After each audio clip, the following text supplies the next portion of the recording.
Στην αρχαία Ελλάδα, κοιτίδα του πολιτισμού είχαν ως σκοπό την αρμονική ανάπτυξη του σώματος, του πνεύματος και του ήθους. Στη σύγχρονη Ελλάδα, την Ελλάδα του 2010, υπάρχουν ακόμα εκπαιδευτικοί με οράματα οι οποίοι προσπαθούν να γαλουχίσουν τα παιδιά ώστε να γίνουν καλοί καγαθοί σε μια κοινωνία όπου τα ήθη, τα έθιμα και οι παραδόσεις του λαού μας ακολουθούν φθήνουσα πορεία.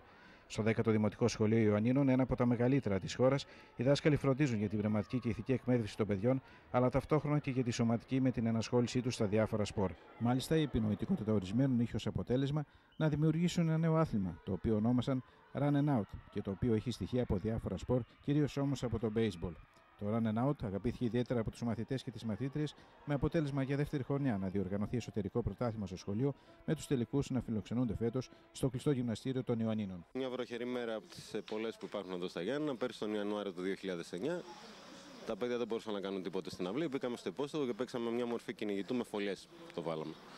Κάποιες σκηνές των παιδιών, κάποια πράγματα που είδα εκεί μου αρέσανε. Όταν έγινε καλύτερο ο καιρός, το βγάλαμε έξω στο γήπεδο. Δοκιμάσαμε κάποια πράγματα με ρήψεις και ουσιαστικά έγινε η πρώτη ρήψη του Run and Out. Τα αγαπάνε τα παιδιά, το λατρεύουν. Αυτοί ουσιαστικά του κάνανε και όχι κάποιος από εμάς. Εμείς απλά είδαμε πώς αντιδράνε και βάζουμε τις ιδέες μέσα στο γήπεδο. Και πιστεύουμε ότι αυτό που χαίρονται αυτά τα παιδιά του 10ου Δημοτικού Σχολείου Ιωαννίνων θα το χαρούν αύριο μεθαύριο και κάποια άλλα παιδιά από άλλα σχολεία. Είναι ένα καινούριο άθλημα που πήγαμε πολύ καλά και σήμερα και ελπίζω να πάει και πάρα πολύ καλά και κάθε χρόνο. Τι έχεις να πεις για το παιχνίδι? Ήταν πολύ ωραία, διασκεδάσαμε, παίξαμε με άλλες τάξεις, φτάνει που προσπαθήσαμε. Είναι πολύ ωραίο παιχνίδι, μακάρι να παιχτεί και πιο μετά, θα γίνει και του χρόνου. Αισθάνομαι περήφανος, όχι τόσο γιατί ξεκίνησε από το σχολείο μου, το έχω ξαναπεί, όσο γιατί ξεκίνησε από ένα δημόσιο σχολείο. Είναι μια απόδειξη ότι η δημόσια εκπαίδευση προσφέρει στην ολόκληρη ανάπτυξη του παιδιού. Το βασικότερο είναι να βλέπουμε τα παιδιά μας χαρούμενα και δεν το κρύβω ότι από τη στιγμή που ξεκίνησε αυτό το άθλημα, το μόνο που βλέπουμε στα πρόσωπά τους είναι χαμόγελο.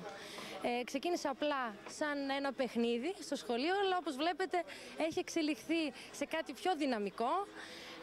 Και ευχόμαστε βέβαια να το αγκαλιάσει όχι μόνο το σχολείο που το έχει αγκαλιάσει ήδη, να το αγκαλιάσει η πόλη μας και γιατί όχι και πανελλήνια. Θεωρώ ότι σήμερα ήταν μεγάλη μέρα για την πόλη μας γιατί κάτι καινούργιο γεννήθηκε. Εύχομαι του χρόνου να μπορέσουμε να διοργανώσουμε πανελλήνιο πρωτάθλημα. Θα είμαστε ευτυχείς γι' αυτό. Εγώ πρώτη φορά το είδα και μου άρεσε πάρα πολύ, αλλά δεν έχει σημασία αν το αρέσουμε εμείς οι ενήλικες, σημασία έχει αν το αρέσουν τα παιδιά. Και ο ενθουσιασμός των παιδιών έδειξε ότι είναι κάτι καινούριο, αγαπητό και πολύ με μεγάλη χαρά το παρουσιάσουμε του χρόνου στο συνέδριο της Κομοτηνής για να γίνει ευρύ γνωστό όχι μόνο στον νομό των Ιωαννίνων, αλλά και σε όλη την Ελλάδα.